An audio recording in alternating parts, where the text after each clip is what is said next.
Olá, sejam bem-vindos a mais uma aula nossa da disciplina de Fundamentos da Administração. Na aula de hoje eu vou falar um pouquinho sobre as estruturas organizacionais. É importante conhecer e estudar as estruturas para poder compreender melhor o processo organizacional como um todo, tá? Bom, existem dois tipos de estrutura dentro da organização, né? A estrutura formal, que é aquela constituída de maneira objetiva, no papel, por escrito, regulamentada, e a estrutura informal, que muitas vezes é o que acontece na prática, porém sem uma definição, sem algo estratégico e sem algo formalmente constituído ali, tá? Nas empresas, nas organizações, é sempre necessário que um grupo de pessoas trabalhe junto para atingir um objetivo em comum.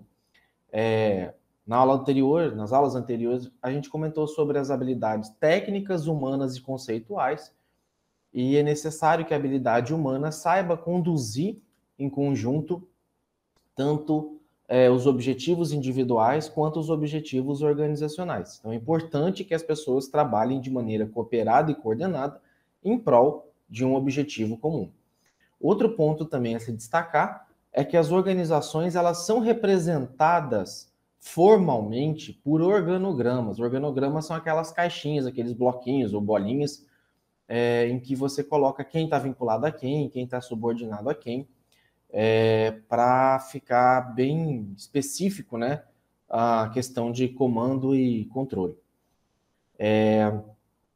E nesse organograma vai mostrar também a divisão do trabalho, das tarefas, se algum setor exige algum tipo de especialização ou não, as vias de comando, né, de quem que ele recebe ordem, a quem que ele tem que obedecer, e os níveis hierárquicos também, tá? E dentro dessa organização formal, existe um negócio chamado sinergia, que é um conceito, é uma teoria pela qual duas ou mais pessoas trabalham ou devem trabalhar de forma coordenada e cooperada para realizar mais do que qualquer uma delas faria de maneira isolada. Então, a sinergia é como se fosse um energético ali, ou como se fosse uma cola para unir as pessoas, para que elas, em conjunto, trabalhassem muito melhor do que elas fossem trabalhar de maneira isolada, tá? Então, você precisa transportar um objeto de um lugar para o outro, você vai conseguir transportar com muito mais facilidade em duas pessoas do que em uma pessoa só. A relação autoridade-responsabilidade que une os superiores e subordinados é chamada também de cadeia de comando. E ela vem desde o topo da organização até o colaborador de nível mais baixo.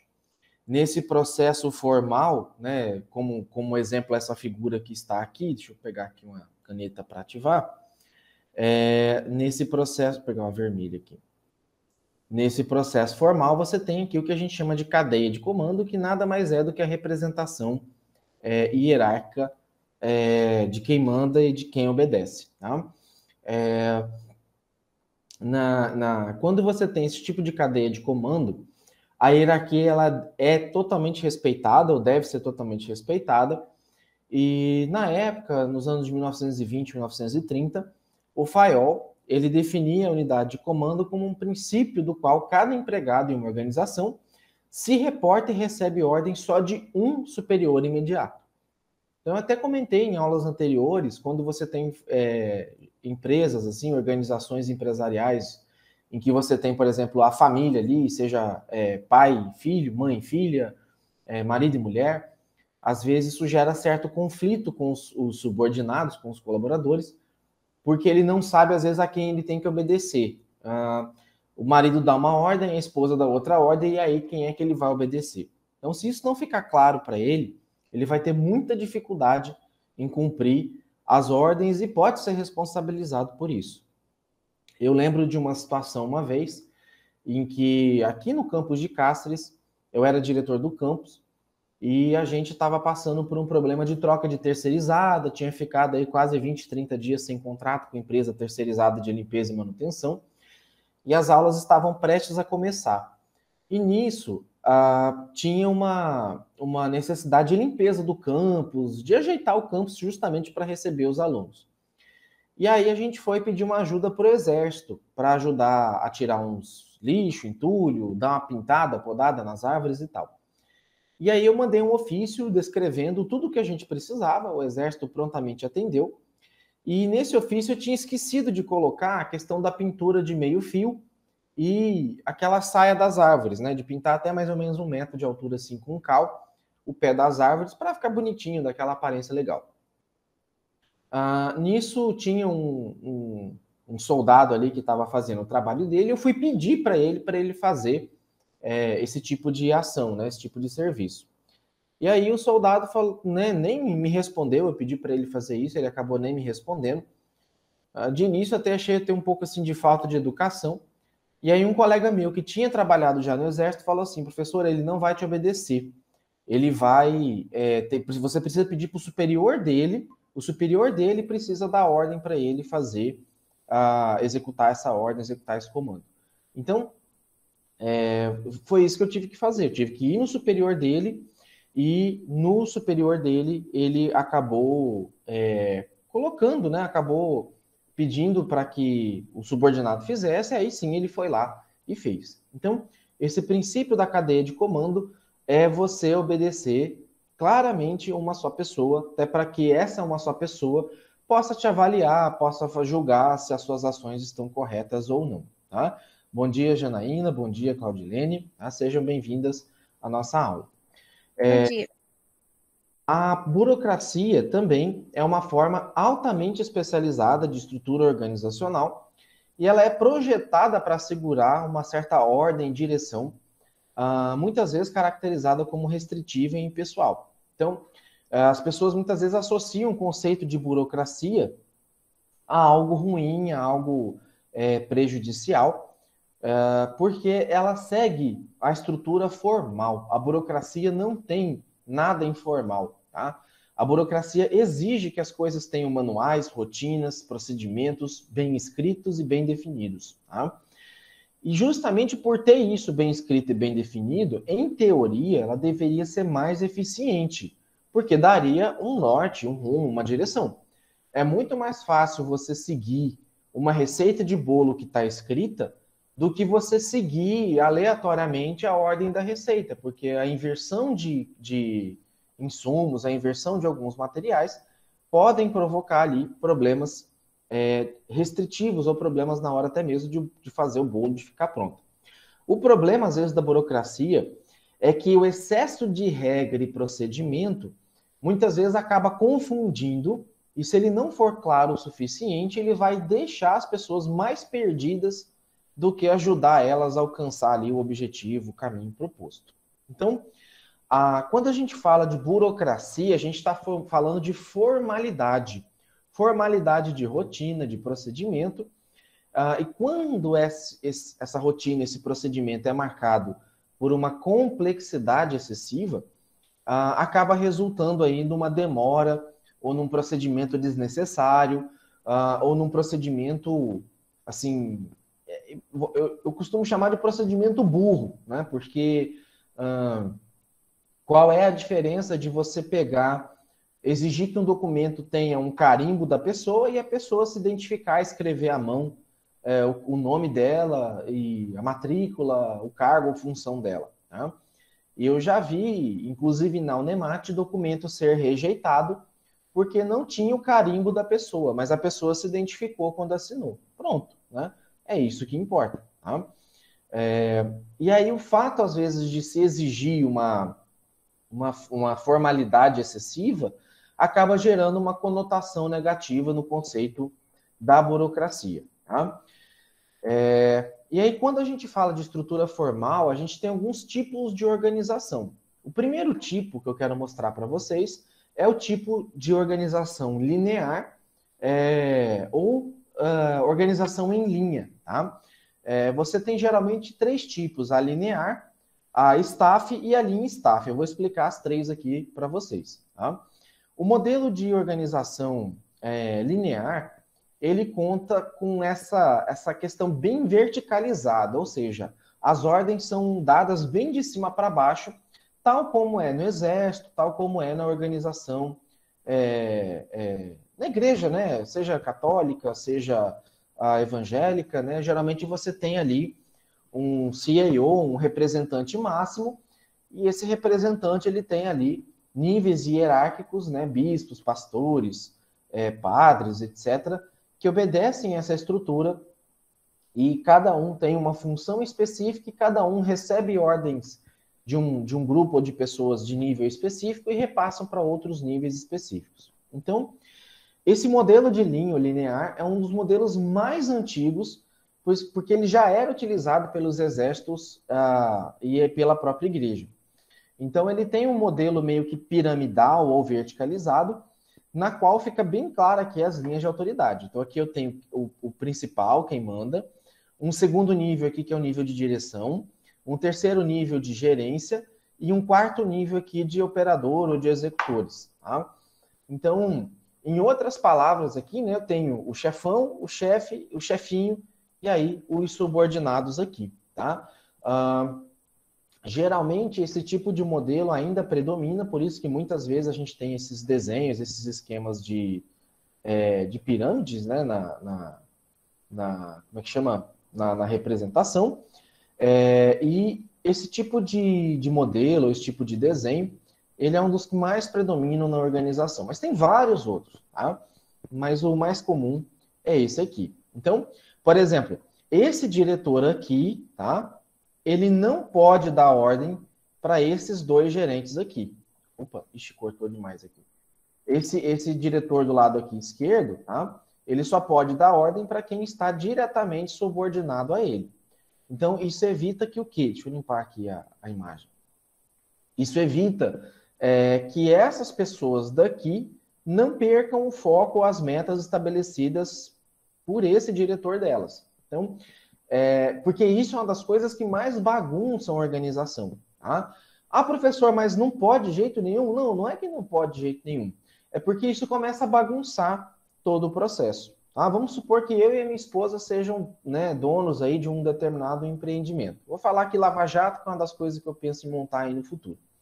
Então, se eu dou a ordem para eu tenho 2 carros para lavar. Um eu pedi para lavar primeiro, o outro a minha esposa pediu para lavar primeiro. Quem é que essa pessoa vai obedecer? Eu ou a minha esposa? Tá? Então, ele tem que ficar claro, né? Se você tiver isso bem definido, ainda que eu seja o dono da empresa, mas a minha esposa seja a chefe imediata dele, ele é obrigado a obedecer a chefia imediata dele, sob pena de responsabilização ou até mesmo de ser caracterizado um negócio chamado de insubordinação, tá? Que é uma das coisas passíveis de demissão por justa causa. Então, insubordinação significa não obediência, e aí quando você começa a ter uma série de não obediências, o processo começa a ficar todo prejudicado. Tá? Outro tipo de organização é a organização funcional. Tá? Esse tipo de organização, ele aplica os princípios da especialização funcional e tem como característica a autoridade funcional de acordo com a área, né? E ele, diferente do modelo anterior, que é o modelo de linha ou linear, ele funciona de maneira horizontalizada, ou seja, do mesmo nível. Então, ele apresenta linhas diretas de comunicação e também descentraliza decisões para cada tipo de função, ao invés de centralizar na alta administração. Então, aqui você tem o gerente de vendas que se reporta aos operadores de máquina, os vendedores que se reportam aos gerentes de venda e os operadores de máquina que se reportam aos gerentes de produção, tá? Então, nesse modelo aqui, você tem, aqui sim, nesse modelo funcional, você tem as ordens cruzadas, tá? Você tem obediência de um ou mais gerentes ou pessoas, porque nesse modelo funcional, você funciona por atividade especializada. Então, você tem atividade obrigatória, por exemplo, o pessoal do marketing está vinculado ao pessoal da publicidade, da promoção e do preço ou da definição da praça de venda. O pessoal ligado à gestão de pessoas e gestão de materiais está ligado ao diretor de administração. E o pessoal da produção de cadeiras e produção de mesa está ligado ali à área técnica. Então, eles podem receber, por exemplo, o diretor de marketing pode dar uma ordem ou fazer um pedido para o pessoal da produção de cadeiras, no sentido de que eles trabalhem melhor o acabamento, porque a cadeira que está chegando para o cliente está diferente da publicidade que foi dada, está diferente do modelo que está sendo divulgado. Tá? Isso vai bagunçar o processo? Não, porque o modelo de organização é feito para trabalhar dessa maneira. Tá? Esse tipo de organização trabalha dessa maneira, ele recebe ordens cruzadas, digamos assim, e isso, nesse tipo de modelo, tá, funciona muito bem. Então, mas professor, por que no modelo linear, não pode funcionar desse jeito funcional? Porque no modelo linear, imagina você um soldado que está indo para uma guerra e assim, cada patente do exército tem um tipo de função e pode dar um tipo de ordem específica. Então, quem está no alto comando, no alto poder, está tendo a visão de tudo. Quem está ali na execução, na batalha, no front, não está tendo noção de tudo. Então, se ele não tem noção de tudo, como é que ele pode tomar uma decisão? Como é que ele pode dar uma decisão para um subordinado? Tá? Diferente do modelo funcional, em que você tem as pessoas integradas e interagindo para a execução de um objetivo organizacional. E aqui, a tomada, por exemplo, por mais que você tenha aqui um diretor de marketing, mas a área técnica pode também dar uma ordem, ou pode também fazer algum pedido específico para o pessoal dos demais setores, para que se atinja o objetivo organizacional. Tá? Esse outro modelo, que é o terceiro modelo, é o de linha assessoria ou linha staff. Como que funciona esse modelo aqui? Nesse modelo, você tem um modelo muito parecido com o modelo de linha, ou seja, cada um vinculado a um superior hierárquico específico, porém, toda vez que vocês ouvirem falar essa palavrinha staff, você está ouvindo falar dessa pessoa aqui. O staff é uma pessoa que tem a função de assessorar, de ajudar, porém, não é ele que toma a decisão. A decisão final cabe a um órgão de linha. Tá? Então, imagine uma pequena organização de linha que começa a crescer até o ponto em que parece contratar certas pessoas que não desempenham diretamente as atividades de produção, finanças e vendas. Essas pessoas, elas dão assistência aos gerentes de linha ou de departamento para que eles operem com mais eficácia. Então, esse órgão de assessoria pode ser um assessor jurídico, pode ser um contador, pode ser um consultor, tá? Um auditor. Então, são pessoas que não têm o poder de decidir, porém, eles têm uma forte influência na pessoa na qual ele está vinculada para tomar determinado tipo de decisão. Tá? Então, se eu pegar, por exemplo, aqui é a função, né? Vou pegar o caso da Unemat. A Unemat é mais fácil. Tá? A Unemat, ela tem uma assessoria jurídica. Então, essa assessoria jurídica, toda vez que chega um contrato, um convênio para o reitor assinar, essa assessoria jurídica faz uma análise da minuta, né? O que é a minuta? É o documento que propõe ali a formalização do instrumento, e a assessoria jurídica vai dizer para o reitor assim, olha, isso aqui está correto, isso aqui não está certo, isso aqui é ilegal, isso aqui não pode, isso aqui pode. E aí, por mais que a assessoria jurídica diga assim, olha, reitor, não faça isso porque isso não é legal, o reitor pode acatar ou não a recomendação jurídica. Então, por exemplo, esses tempos atrás, tinha um município querendo firmar um convênio com a FAESP, com a Fundação de Apoio da Unemat. Tem uma lei estadual que fala que o convênio tem que ser firmado só entre instituições públicas, ou seja, a prefeitura devia firmar o convênio só com a Unemat e não com a Fundação de Apoio. E o jurídico recomendou não fazer esse tipo de convênio.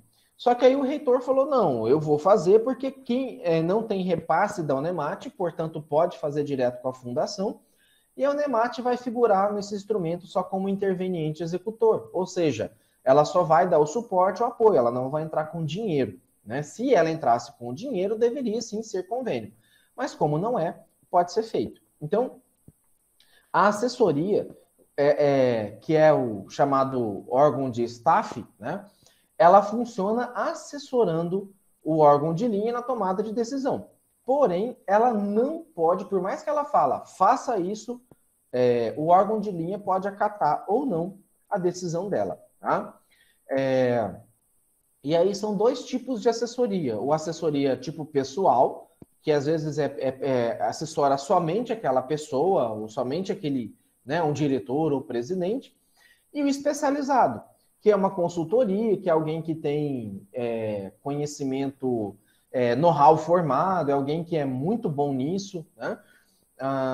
E geralmente essas assessorias especializadas trabalham muito em empresas de franquia, empresas que estão buscando crescimento, e daí você vai buscar ajuda em quem já é grande, quem tem especialização em consultorias especializadas, digamos assim.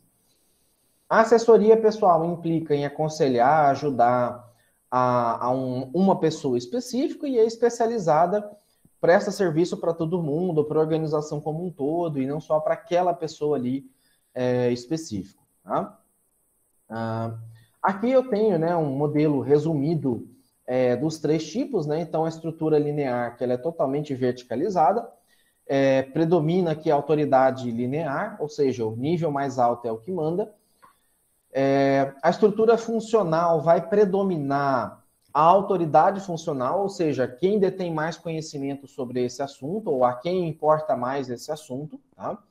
E a estrutura de linha staff, que é aquela que você tem os órgãos semelhante ao modelo de linha, porém, você tem os órgãos de staff ali que assessoram as pessoas, que assessoram determinados grupos ou pessoas na tomada de decisão. Tá? E aí, explicando já agora a questão, né, dada a explicação dos tipos de estrutura, a gente começa a falar dos tipos de departamentalização. Tá? Que é isso, professor? Para que serve a departamentalização? Bom, a departamentalização é importante para que vocês conheçam, e caso vocês trabalhem, ou forem trabalhar, ou forem prestar serviço ou consultoria para alguma empresa, muitas vezes o tipo de empresa tem um negócio muito bom, promissor, porém, ele está montado de maneira equivocada, ele está montado de maneira errada, ou de maneira menos eficiente, ou de maneira com um propósito diferente ao que ele quer, tá? Ao que ele almeja.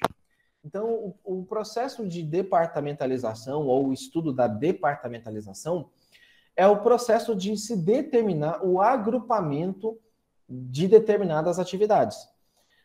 Quando a gente fala departamento, a gente está falando de divisões, de setores, de segmentos, nos quais um administrador ou um gestor tem autoridade e poder para desempenhar as suas funções. São 6 tipos básicos de departamentalização. E aí eu vou explicar cada um deles. Bom, o primeiro e alguns são até bem parecidos, pode gerar uma certa confusão. Tá? O primeiro é o departamento ou departamentalização funcional. Nesse departamento funcional, ele vai agrupar atividades semelhantes para formar uma unidade organizacional. Então, todos os indivíduos são agrupados conforme semelhança das suas funções. Por exemplo, o pessoal de vendas, o pessoal da contabilidade, o pessoal do marketing. Tá? Se a gente pegar o exemplo da Unemat, hoje não existe mais os departamentos específicos. Tá? Hoje você tem as coordenações, mas o conceito é diferente, mas a prática é muito parecida.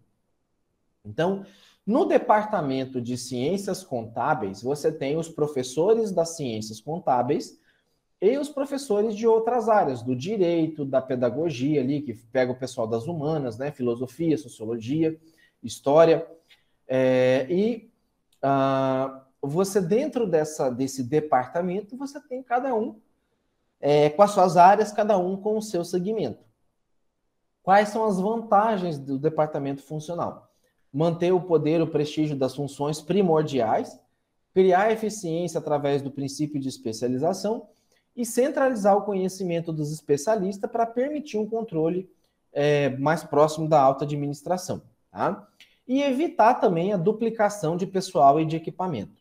Então, quando eu falo da departamentalização funcional, pensem em vocês uma grande empresa, vou pegar de novo aqui o Nemat, que é o que está mais próximo, né? Eu não conheço ao certo onde cada um trabalha, mas, por exemplo, você não vai ter um setor de contabilidade em Cáceres, você não vai ter um setor de contabilidade em Tangará, você não vai ter um setor de contabilidade em Sinop, tá? Porém, você tem um único setor de contabilidade não Nemat que fica em Cáceres. Só que setor financeiro, supervisão financeira, essa sim você tem cada um em cada campus, tá? As supervisões financeiras, elas são ligadas inicialmente ao campus, tá? Porém, se a gente fosse trabalhar de maneira funcional, elas deveriam ser ligadas ao setor de contabilidade e à Pró-Reitoria de Gestão Financeira, que é quem faz a execução e a prestação de contas de todos os gastos, tá? Então, hoje, elas são vinculadas ao campus, então não encaixa como funcional, tá? E elas deveriam encaixar como funcional e responder ao financeiro da reitoria, tá? Só que não é bem assim que funciona, eu vou explicar o modelo delas já já. Tá, e como desvantagem do modelo funcional, a responsabilidade pelo desempenho total fica nas mãos da alta administração. E, né, no caso, ficaria centralizado ali na reitoria. Só que você centralizar as supervisões financeiras na diretoria de contabilidade, que fica na reitoria, fica mais complexo e difícil a execução como um todo, porque pode ser feriado num dia, como foi ontem, só em Cáceres e não ser nos locais. Você não sabe o que as pessoas estão fazendo, porque você não tem como estar supervisionando ela o tempo todo, tá? Então, isso é um pouquinho mais complicado. O outro modelo proposto é o de departamentalização por produto, tá? Nesse modelo, você agrupa as funções a uma única linha de produto e é criada para transformar a organização em tamanho menor e mais rápida nas decisões. Então, você tem algumas empresas que elas têm ramos, elas têm segmentos de trabalho. Então, eu vou pegar um exemplo aqui da Supergás Brás, lá de Cuiabá. Eu tenho um irmão que trabalha lá. Eles têm uma indústria somente para fabricar o botijão de gás, uma indústria de metalurgia que ela fabrica o gás. E aí eles têm outra empresa, outra indústria, que é a que faz o envasamento, o engarrafamento do gás de cozinha, o gás GLP, que vocês usam aí na casa, né, que a gente usa na nossa casa. Então, é como se eu departamentalizasse duas empresas diferentes que fazem parte de uma só. Uma fabrica o botijão de gás e a outra envasa. Uma é indústria, a outra é prestadora de serviço. Tá? A vantagem disso, você dá maior atenção às linhas específicas, então o problema de um não mistura com o problema da outra, tá?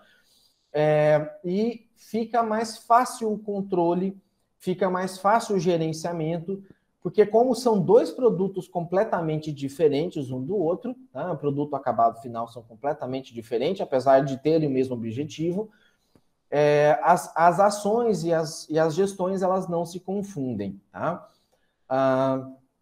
Como desvantagem desse modelo é que exige mais pessoas, porque as duas vão ter setores de contabilidade diferente, as duas vão ter processos de recrutamento e seleção diferente, e aí você acaba duplicando a quantidade de pessoas, materiais, estrutura, né? Você tem que ter dois espaços diferentes, então tudo isso, né? Pensa aí, por exemplo, na tia do café, tem que ter duas tias do café diferentes, porque uma só não vai dar conta de atender as duas.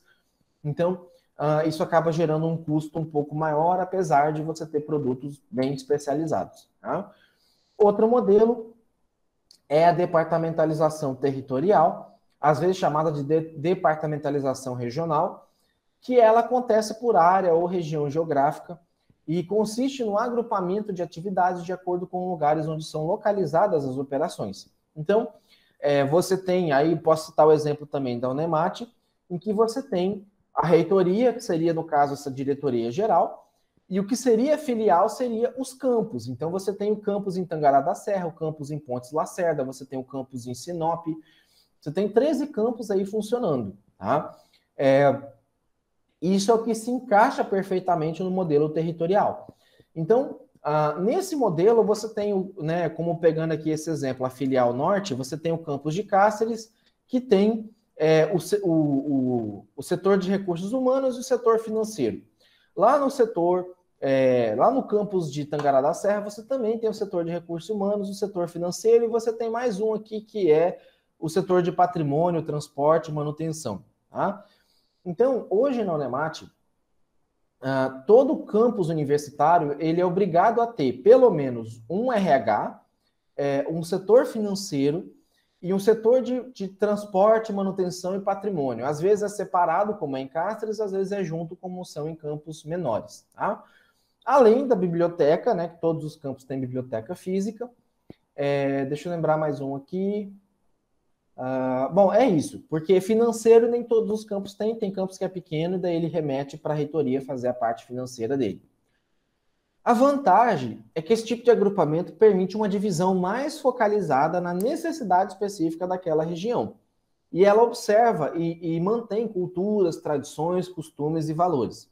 A desvantagem é que exige um alto grau considerável de coordenação e controle, porque justamente por cada um obedecer a uma cultura, a uma tradição, você tem regras meio que específicas para cada campus. Aí eu vou citar um exemplo para vocês.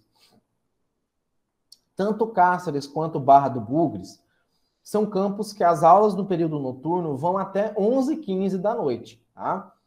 Porém, é cultural. Como vem muito ônibus de fora, né, da região aqui para aula no período noturno, diurno também, mas no noturno isso é mais visível.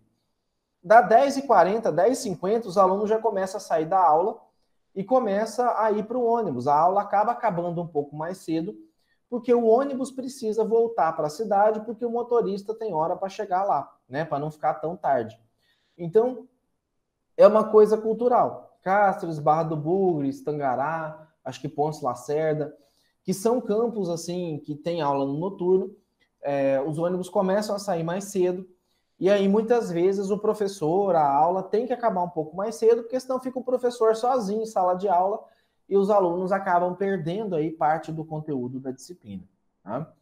Outro modelo também é a departamentalização por cliente ou departamentalização setorizada, que você agrupa as atividades de tal maneira que elas focam no uso de um determinado produto ou serviço.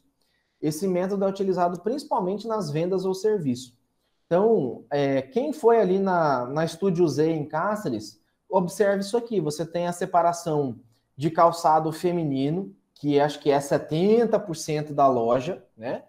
Aí você tem calçado infantil, calçado masculino, que é bem pequenininho ali o setor, né? E aí você tem calçado mais para jovem, calçado mais para adulto, idoso, né? E nisso você vai fazendo essa separação, né? Coisa mais esportiva, coisa mais social, né? E esse tipo de departamentalização, ele acontece na Tecelagem Avenida, Estúdio Z, né? Nas lojas lá de Cuiabá, Renner, C&A. Por isso que fala loja de departamento, porque justamente é bem divididinha, e aí geralmente não são lojas que não tem pessoas para te atender, diferente, por exemplo, vou citar o caso aqui da Regata, da Maria, da Adriana Confecções, né? Pegando o exemplo de algumas lojas aqui de Cáceres, em que você tem um modelo que pessoas te atendem. Na Estúdio Z, na Tecelagem Avenida, geralmente não tem. Se você quiser uma ajuda, você chama um atendente, um repositor e pergunta. Tá? Esse tipo de atendimento ele começou a surgir e crescer porque justamente algumas pessoas se sentem meio que coagidas, né, pelo vendedor ou pela vendedora, e elas acabam comprando mais pela forçação do vendedor do que pela vontade dela, então ela não se sente bem, ela mesmo prefere procurar ali o produto que ela almeja. Tá? A vantagem é que você pode adaptar isso a uma clientela particular e dar liberdade para o cliente escolher.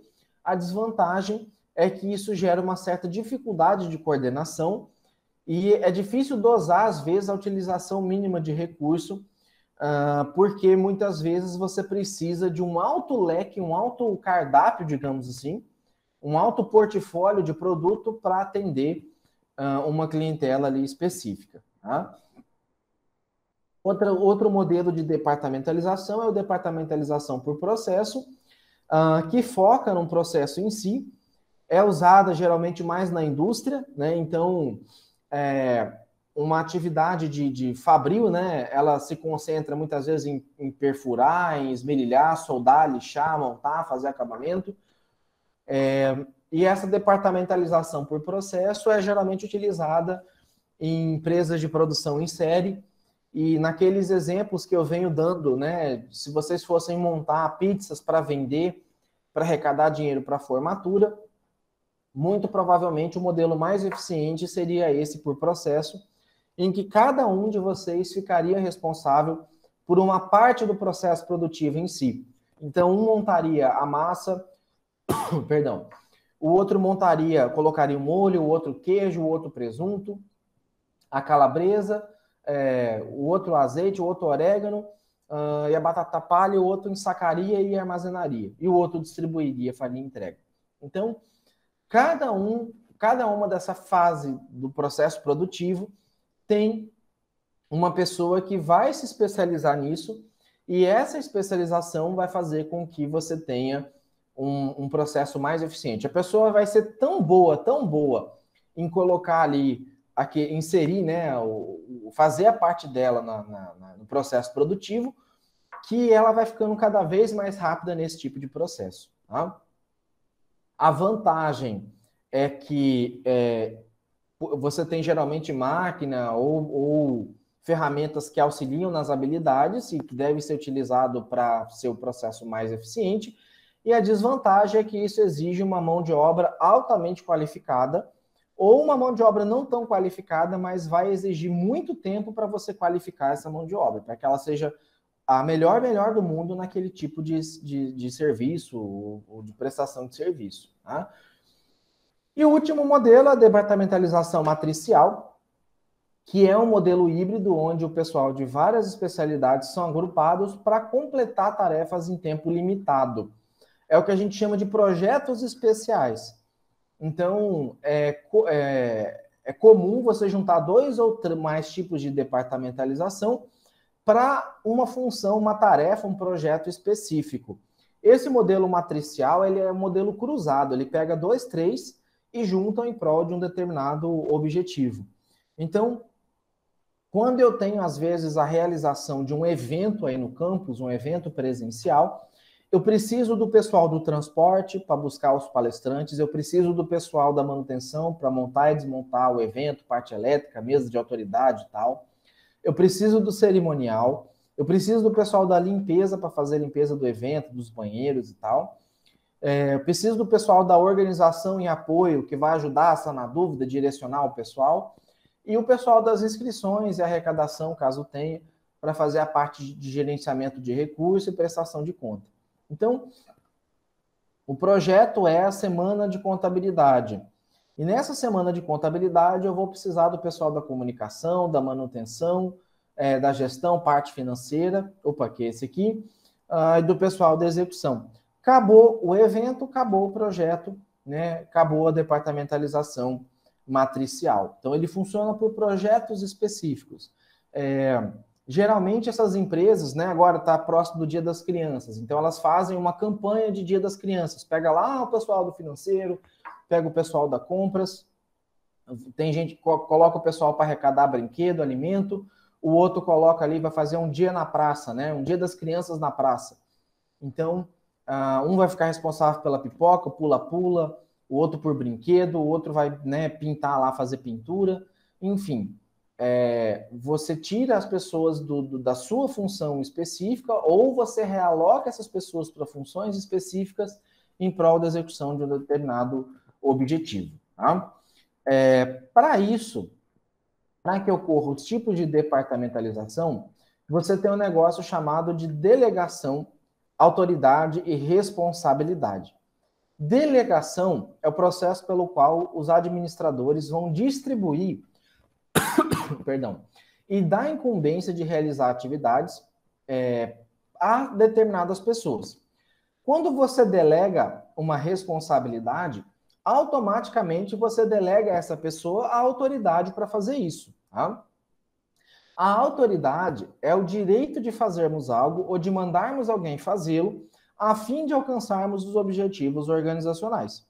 Então, é como se eu pedisse, por exemplo, para a Vitória ou para a Letícia, ministrar aula para mim na próxima aula. Um exemplo, tá?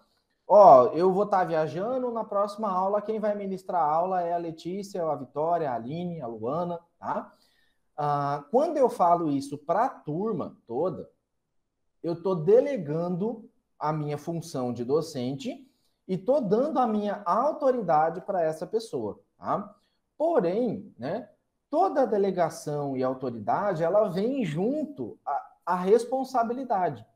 Então, eu estou passando para uma pessoa ou para algum grupo de pessoas que eu considero que sejam responsáveis o suficiente para cumprir a obrigação, tá?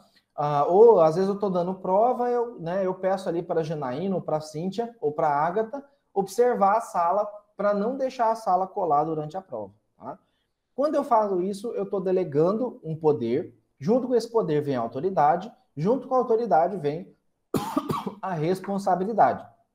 Então, numa empresa, numa organização, você tem que tomar muito cuidado com isso. Não só para quem você está delegando isso, mas também delegar para a pessoa certa. Tá?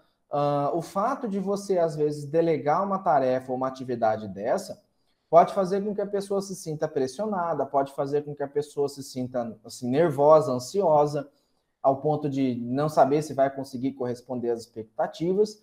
Então, toda vez que você está estruturando uma organização formal, você tem que saber a quem que você vai fazer a delegação de autoridade e responsabilidade para que essas pessoas saibam lidar com isso e não forcem a barra também, fazendo além daquilo que foi dado para ela fazer. Tá?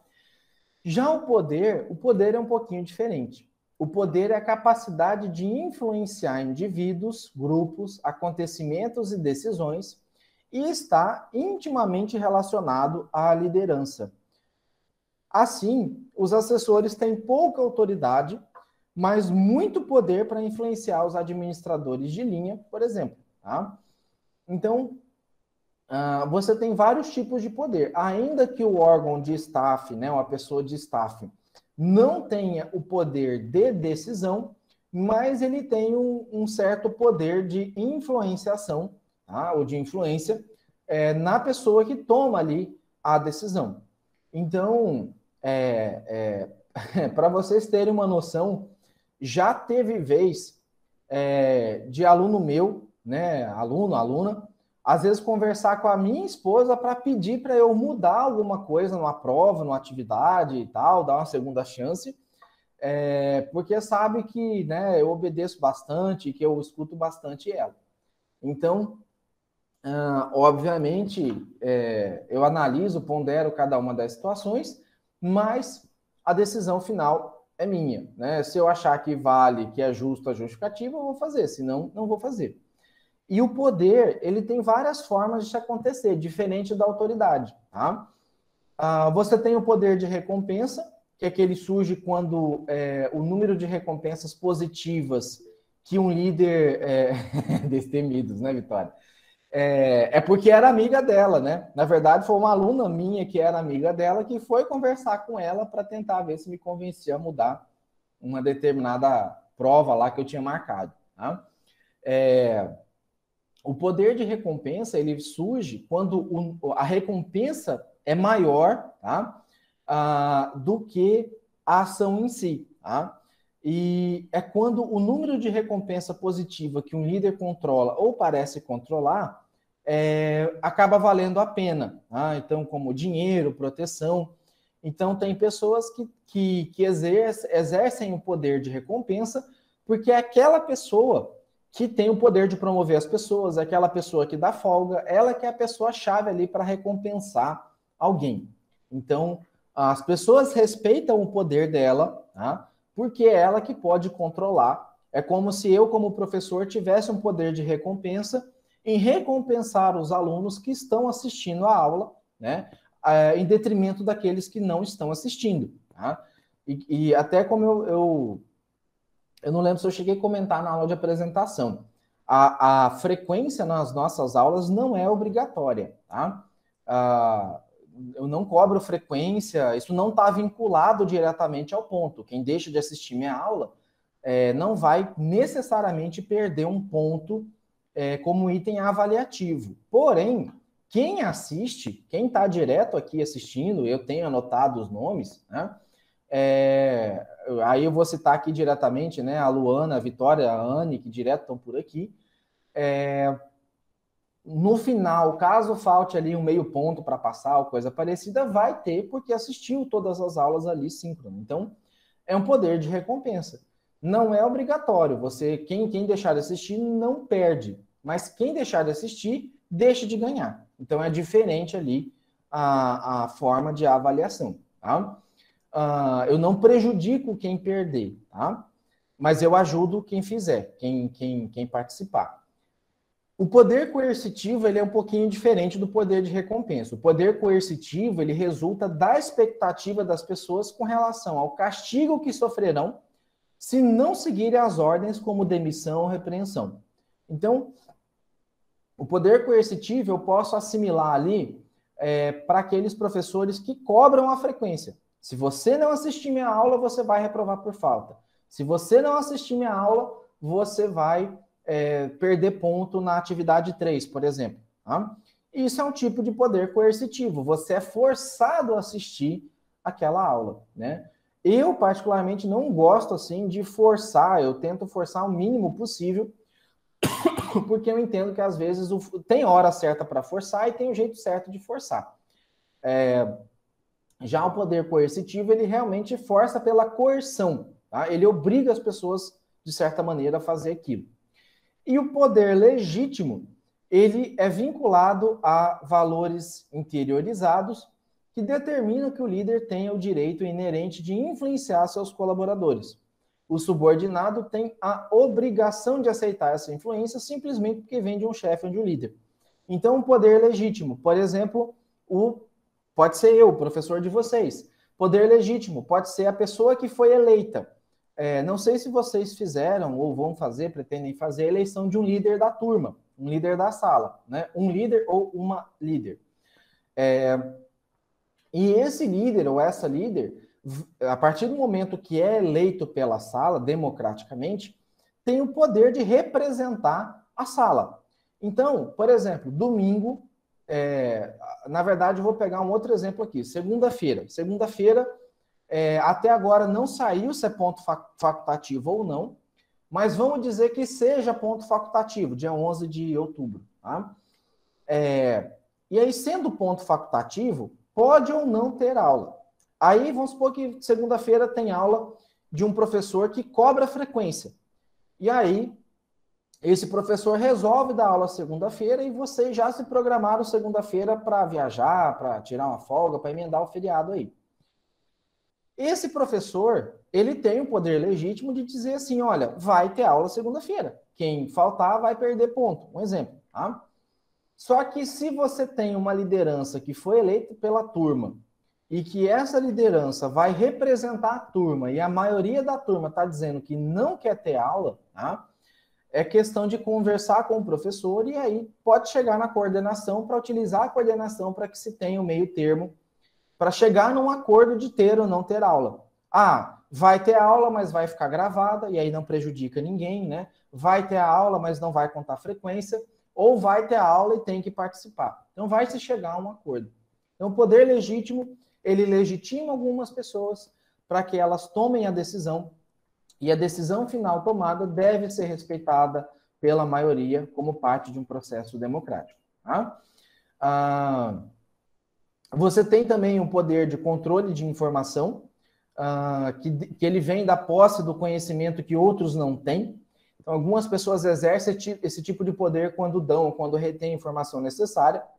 Então, às vezes tem um aluno, que foi meu aluno aí semestre passado, que reprovou, e ele teve acesso a algumas provas, algumas questões, então ele tem uma certa vantagem, ainda que eu não repita, né, ainda que eu mude as questões de semestre por semestre, mas ele tem um controle da informação. Ele sabe ali mais ou menos qual é a minha linha de raciocínio, qual que é o meu tipo de prova, como é que eu elaboro, né, e como cada professor elabora cada tipo de prova ou atividade, e ele tem esse poder de controle da informação e ele passa a ser valorizado, a ser reconhecido, né, como isso, por ter justamente essa informação.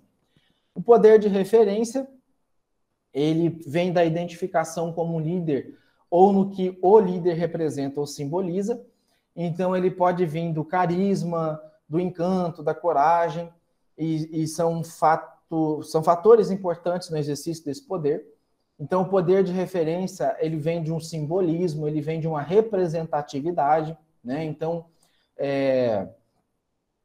na minha turma, eu lembro de ter uma pessoa, um colega que estudou comigo, que tinha 65 anos. E ele era, assim, exemplo, referência para a turma, porque às vezes a pessoa falava, tá difícil de estudar, né? Ele tinha, às vezes, que cuidar de filho, de neto, tinha que trabalhar, tinha que estudar, tinha que cuidar da casa. Então, acabava virando um símbolo de referência para as pessoas. E quando, né, um professor passava uma atividade que os alunos reclamavam e ele não, muita gente deixava de reclamar, porque falou, bom, se ele não está reclamando, eu não tenho meu direito de reclamar aqui também, porque se ele dá conta, eu também vou dar, né? E o poder técnico, que ele resulta do conhecimento ou experiência do líder em uma área em que o mesmo deseja influenciar outras pessoas. Então, é aquela pessoa que sabe muito, que conhece muito em determinada área, e com isso ele acaba dominando ali esse poder, ele acaba tendo conhecimento técnico, e por isso as pessoas se associam a ele. Tá? Tem que ter um certo cuidado entre delegação e poder, porque não se deve usar o poder de forma autoritária. Tá? Se usar de forma autoritária, terá um efeito em que as pessoas se sentem fracas ou ineficazes. Então, quantas vezes eu vejo usando, mas por que isso? Porque eu que mando aqui, porque eu sou o professor, eu vejo isso um certo grau de arrogância, eu vejo isso muitas vezes como algo desmotivador ou ineficaz para o processo de gestão, para o processo organizacional como um todo. Então, deve existir limites quanto ao uso da autoridade e poder, porque todos os membros da organização têm restrições ou limitações das suas autoridades. E para delegar nas organizações, é importante que as pessoas tenham responsabilidade e prestem conta daquilo que lhe forem confiados. Então, na época da minha turma, eu tive uma colega que era responsável pela parte financeira da gestão lá da festa de formatura nossa. E nisso, ela não estava prestando conta. Ela arrecadava e não prestava conta. Toda vez que a gente tocava no assunto de prestação de conta, a gente via que ela ficava nervosa e tal. Depois de a gente conversar e tentar descobrir o que estava acontecendo, uma pessoa que morava na casa dela, que era dependente químico, né, era usuário de droga, roubou mais ou menos uns R$1.200 do dinheiro que estava guardado na casa dela. E aí ela estava sem jeito, né? Ela estava com vergonha ali de falar isso para a turma. E, assim, a turma de início estava ficando com raiva, estava ficando, assim, brava com ela, porque, né, o que está fazendo com o dinheiro? O que está fazendo com o dinheiro? Quando ela explicou o que aconteceu, ainda que as pessoas ficaram chateadas, pelo menos as pessoas conseguiram entender. E aí a cobrança em cima dela mudou. Faltava, acho que 1 ano e meio, 2 anos lá para a formatura.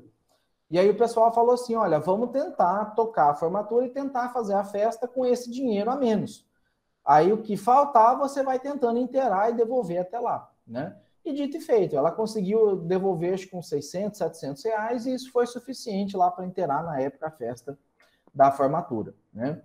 Então, a responsabilidade, ela vai ser criada, é uma obrigação criada quando o empregado aceita a delegação de autoridade que o administrador faz a ele. A prestação de conta dessa responsabilidade, ela é vinculada ao fato dos empregados serem avaliados pelo cumprimento das suas responsabilidades. Então, prestar conta significa ser responsável perante o seu supervisor. Então, se eu pedir aqui para a Alice ou para a Vitória tomar conta da turma enquanto eu estou aplicando uma prova presencial, por exemplo, quando eu retornar para a sala de aula, elas precisam me falar se alguém colou, elas precisam falar se alguém, né, usou de algum meio fraudulento para responder a prova, né? E aí, obviamente, elas vão ter a responsabilidade de fazer isso. E, né, se não fizer ou fizer de maneira equivocada, elas podem ser responsabilizadas por isso, né? É só um exemplo do que acontece aí nas organizações. E falando nisso, na atividade 3, que a gente vai falar sobre alguns estudos de caso, tem um caso que chama assim, dilema ético na demissão de um vendedor. Então, nesse caso, a gente vai tratar bem essa questão de autoridade e responsabilidade.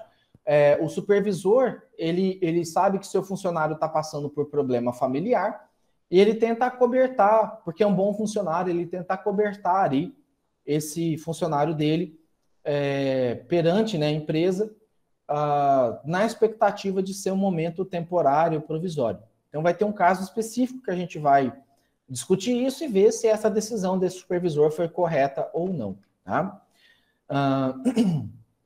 Os indivíduos, eles devem ter uma designação ou delegação de autoridade suficiente para levar a cabo a sua responsabilidade.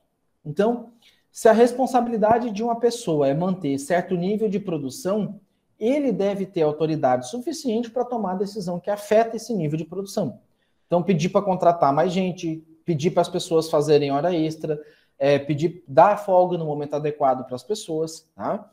E algumas consequências da desigualdade entre responsabilidade e autoridade é a pouca autoridade e muita responsabilidade que pode resultar em frustração e ineficiência.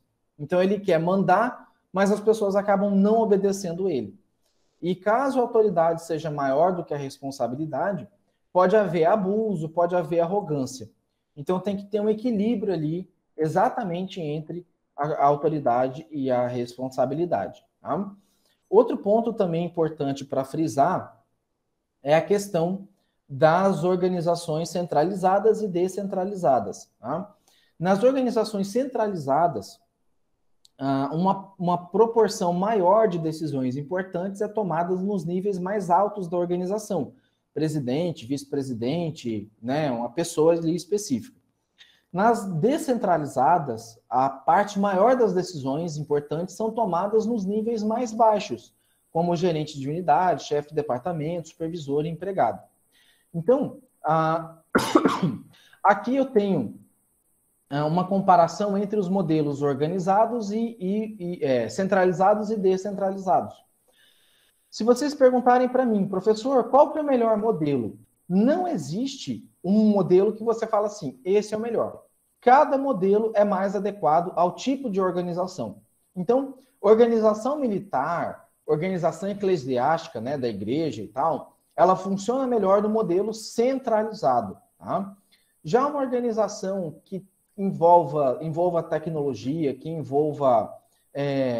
seja influenciada pelo meio ambiente, pelo contexto social, tecnológico com mais frequência, é melhor predominar o modelo descentralizado. Tá?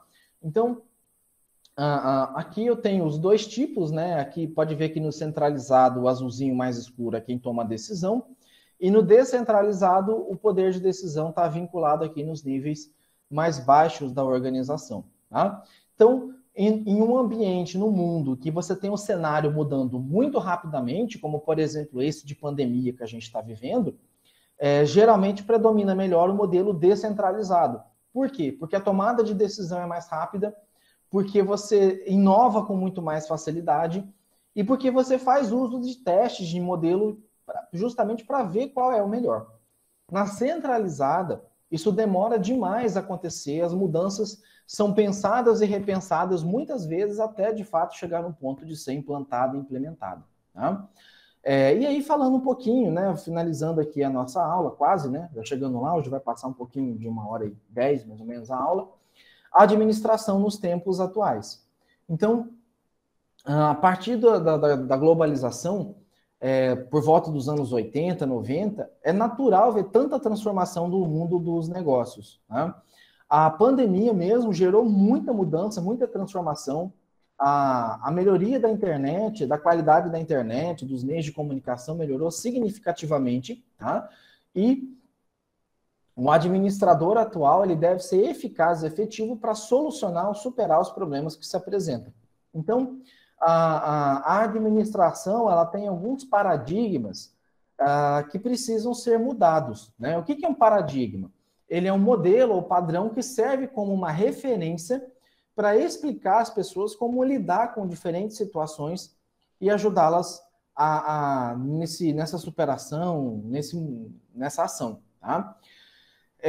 Na administração, os paradigmas representam algumas premissas, alguns requisitos, modelos de gerenciamento e contexto ambiental das organizações. Você tem alguns paradigmas que se referem a algumas técnicas, alguns modelos de produção, alguns modelos de gestão, tá? Que cada um tem a sua função, cada um tem o seu lema, ou o seu mote, digamos assim. Tá? Então, por exemplo, se eu comparar o paradigma de produção americano com o paradigma de produção japonês, eles vão ter diferença significativa. E aí eu quero ver com vocês. Vocês sabem me explicar o modelo de produção americano e o modelo de produção japonês? Alguém tem alguma ideia de como, da principal diferença de um do outro?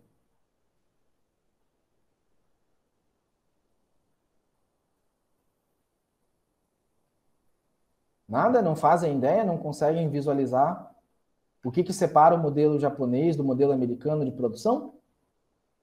Então, vou fazer um resgate aqui que agora vocês vão passar a saber. Bom, depois da Segunda Guerra Mundial, o Japão, que é uma ilha montanhosa, né, vive tendo terremoto, não tem muito onde plantar, não tem muito onde cultivar, não tem muito minério para se extrair. O Japão é um país bem pequeno, na verdade é um conjunto de ilhas, né? E não tem muito o que produzir. E já o modelo, já os americanos, eles têm terras férteis, eles têm muitos insumos, eles têm muita matéria-prima e eles têm com que produzir. O modelo americano é um modelo voltado para o consumo. Eles fabricam um produto já para esse produto quebrar ou vencer com o tempo e fazer com que as pessoas troquem de carro a cada 3, 4, 5 anos. Eles fazem com que as pessoas consumam. E é um modelo de gestão, é um modelo de fabricação voltado para o consumismo. Esse é o modelo americano, é o paradigma americano. O modelo japonês é um modelo que, como tem pouquíssimo recurso, eles tentam aproveitar ao máximo. Então, o modelo japonês é um modelo voltado para a durabilidade e não necessariamente para o consumo. Então, é um modelo que tem que predominar, ou que predomina, a longo prazo. Por isso que, por exemplo, o carro americano ele quebra muito mais e dá muito mais manutenção que um carro japonês. O japonês pegar aqui a Toyota, americano pegar aqui a Chevrolet ou a Chrysler, tá? Ou a Ford. São carros que quebram, que demandam de assistência técnica e de oficina muito mais do que os carros da Toyota, da Nissan, por exemplo, que são carros japoneses, tá? Então, o modelo japonês é um modelo que visa a qualidade total, ele visa a redução de desperdício, ele visa a eficiência, tá? Só que para isso ele tem um custo um pouco mais elevado. Diferente do modelo americano, que é um modelo voltado para o descarte, é um modelo voltado para substituição, já está usado, joga fora, tá? Então, no início do século XXI, a gente está vivendo uma revolução digital, que vem modificando a estrutura de produção, o contato com o cliente, os relacionamentos com os trabalhadores e a economia.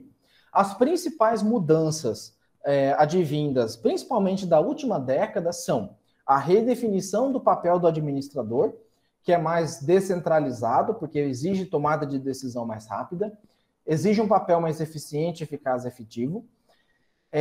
Tem uma certa interdependência entre visão sistêmica mundial. Então, depois da crise imobiliária dos Estados Unidos, que eu não sei se vocês lembram, lá em 2008, essa crise imobiliária, ela gerou um problema de papel podre, ou seja, muita gente investiu dinheiro no setor imobiliário, as pessoas faziam hipoteca das casas, ou seja, pegava empréstimo e dava a casa como garantia, e pegava, assim, 200 mil dólares de empréstimo e dava uma casa, em tese, que valia 300 mil dólares, mas na prática essa casa valia 50, 60 mil.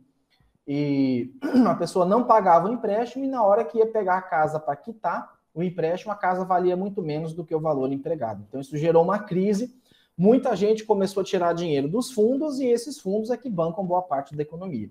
E aí você teve meio que uma segunda quebra da Bolsa de Nova York em razão dessa crise imobiliária, uma bolha que foi criada por conta de um falso retorno de investimento provocado pelo mercado imobiliário americano, que quase estourou outra semana passada na China por uma empresa também do ramo imobiliário chinês. Tá?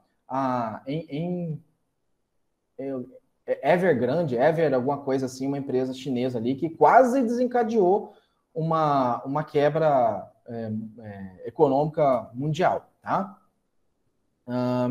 Também teve o crescimento da informática e uso de sistemas de processamento de informação, ERP, tá? Empreendedorismo e administração nasceram do desemprego, então isso é uma característica aqui também do Brasil. Você tem empreendedores de necessidade, não de oportunidade, então a pessoa empreende porque ela precisa de dinheiro para sobreviver e não porque ela tem um talento para isso, tá? O foco passou a ser no cliente, no mercado. Então, algumas empresas melhoraram o seu processo produtivo e passaram a ter mais oferta do que a própria demanda. Passaram a produzir mais e, em razão disso, tinham mais oferta do que demanda. O meio ambiente passou a ser um diferencial para o consumidor e a qualidade de vida valorizando cada vez mais o capital intelectual. Então, hoje, o papel dos administradores vai muito mais... deixa eu avançar aqui um pouquinho, né? Vai muito mais do que o papel que eles tinham na década passada, no século passado, tá? Então, ao longo do tempo, você tem esses caras aqui, né? O Fayol, eu vou falar um pouquinho de cada um bem rapidamente, né? Que foram pessoas que contribuíram para o modelo de administração atual. Então, você tem o Fayol e o Taylor, por volta de 1903, 1915, que definiram e melhoraram o processo administrativo. O Chester Bernard, em 1938, que melhorou a função do papel do executivo nas organizações. O Herbert Simon, em 1960, que aperfeiçoou os processos decisórios. O Mitzberg, em 1973, que definiu melhor o papel de gerência. A Rosemary Stewart, que definiu bem o processo decisório também, aperfeiçoou, na verdade, o modelo do Herbert Simon. O Fred Lutyens, que focou no papel do gerente, e o Andrew Grove, que definiu os princípios da administração aí, de alta performance. Tá? Então, bem sucintamente cada um, né? O Fayol, ele definiu 14 princípios e definiu a estrutura e as regras de autoridade. Então, ele definiu que as atividades deviam ser divididas em 5 fases, que, na verdade, você tem 4, mas ele dividiu em 5, que são as etapas de planejamento, organização, comando, coordenação e controle. Ele focava muito na estrutura e dizia que uma estrutura bem montada, bem organizada, fazia uma administração diferente das outras. Tá? Esses aqui são os princípios dele, né? Então, o princípio de cada um das ações que ele desenvolveu. O Chester Bernard contribuiu com algumas ideias de eficiência, eficácia, equilíbrio dinâmico com o ambiente, autogestão, que a gente vai ver nas últimas aulas, a gente vai resgatar ele. Tá? Então, o Chester Bernard, ele pegou o modelo do Fayol e aperfeiçoou, tá? Ele fazia com que constantemente os processos fossem revistos para melhoria como um todo. Tá? O Herbert Simon que ele falava que administrar é tomar decisões, então a função, ele classificou o administrador como um tomador de decisão constante, tá? Ele pegou os estudos do Fayol e o do Bernard e aperfeiçoou, e aí ele diz que o processo decisório tem 3 fases. A primeira, que é a da intelecção, ou prospecção, que é fazer uma análise do problema ou a situação que requer uma solução. Então, qual é o foco do problema, né? A segunda é a concepção, então você criar alternativa para a solução do problema. E a terceira, que é a decisão, é julgar a melhor escolha de uma alternativa. Então, o Herbert Simon, ele pegou a estrutura, pegou o modelo de eficiência do Bernard e falou assim, não, vamos estudar. Qual é a causa do problema, não é só o problema em si, qual é a causa desse problema, quais são as alternativas para esse problema. E aí você toma as decisões, decisão A, decisão B, decisão C, para ver qual é a mais eficiente. Então, só exemplificando aqui para vocês como é que se aplica esse conceito do Herbert Simon. Na época que a minha família tinha uma fazenda ali próximo da Bolívia, a gente puxou um encanamento de quase 6 quilômetros entre uma lagoa e a sede da fazenda. E a gente colocou mangueira, tubo PAD, para transportar essa água, que era mais barato. E esse modelo de mangueira que a gente fez, ele gerava um problema. Você tinha animais que furavam a terra, furavam o cano para conseguir acessar essa água. E aí, quase toda semana, a gente tinha que sair rodando o encanamento para ver onde estava o furo. Então, o problema era o cano furado. A causa era os animais que estavam furando o cano, tá? Então, não adianta eu ir lá e remendar o cano toda vez. Eu tinha que ir lá e achar o problema, achar a causa, e aí sim ver quais são as concepções, as alternativas para resolver esse problema. Eu teria que talvez afundar mais o cano, deixar ele num nível pelo menos meio metro abaixo do solo. Eu poderia talvez trocar esse encanamento, colocar um encanamento de ferro ou de PVC, que é mais difícil dos animais furar. Eu poderia muitas vezes... só que tudo isso tem um custo, né? Custo, tempo, dinheiro. Então, a decisão vai vir disso. O que eu quero? Uma decisão mais rápida? Eu quero uma decisão de custo menor? Eu quero uma decisão definitiva e vai ter um custo maior? Então, é isso que ele contribuiu. Tá? E aí ele tinha um modelo, né? Que era um problema, a prospecção, que é identificar a causa, a concepção, que era a criação das alternativas, e o julgamento e avaliação, que é a tomada de decisão. O Mintzberg era outro cara, ele questionou a ideia do Fayol, ele falava que os gerentes não deviam ter essa responsabilidade, tá? Que os gerentes deveriam se focar somente nos processos administrativos e que esse tipo de identificação de causa caberia à alta administração. E ele fazia, o Mintzberg, ele fazia análise como um todo do comportamento e atividade executada nas organizações.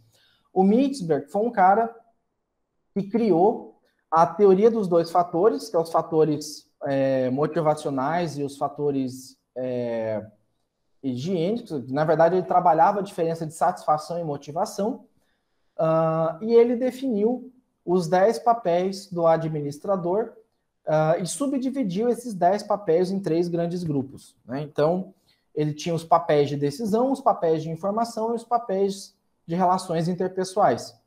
Então, ele fez essa divisão do papel do administrador para falar assim, não, o administrador não tem que ficar preocupado ali com o problema, o administrador tem que ter essas características aqui para poder tomar a melhor decisão com base nos problemas elencados. Né?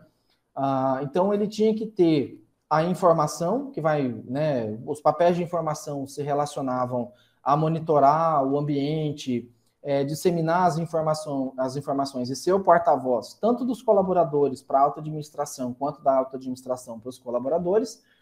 Tinha que manter os papéis interpessoais de liderança com os colaboradores, de ligação, de ser o chefe de referência para essas pessoas e acolher essas pessoas, e os papéis de tomada de decisão, no que empreender, controlar os problemas, os distúrbios, administrar os recursos e saber negociar. Tá?